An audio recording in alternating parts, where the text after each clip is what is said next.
Ticha wePanyamatikiti Primary School kuRushinga ouraya ex-wife yake nekuda kweshanje.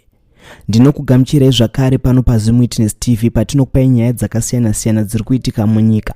Uye kana kari kekutanga kusvika pano ndinokumbira kuti ungobaya button rekusubscribe then turn on the notification bell kuitira kuti usarasikirwe nema-updates atenge tichikupai pano. So ndadzoka zvakare nenyaya yakaitika kuRushinga apo mumwe ticha wePanyamatikiti Primary School akauraya ex-wife yake yaidzidzisa Panyamatikiti Secondary School nekuda kweshanje. Namo muchembere anodzidzisa Panyamatikiti Primary School kuRushinga akauraya ex-wife yake nemusi wa8 June 2024 mushure mekunge anzwa runyerekupe rwekuti ex-wife yake iri kudanana nabusinessman wemuRushinga anoshedzwa iye kuti mujati. Zvinonzi izvo nemusi wa8 June namo asati apara mhosva yekuuraya ex-wife yake akaenda iye kumba kwaChristine akanopwanya window kuti akwanise kunge achipinda mukati.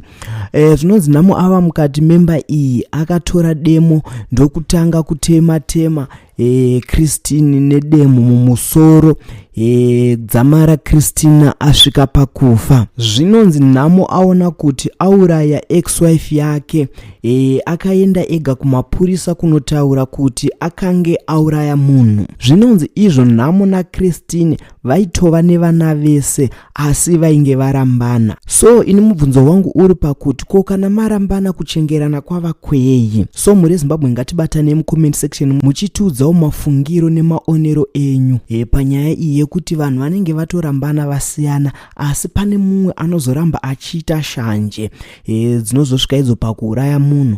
Wauraya munhu unenge waita ngozi kana kuenda kujere. Ngatisanganei mucomment section.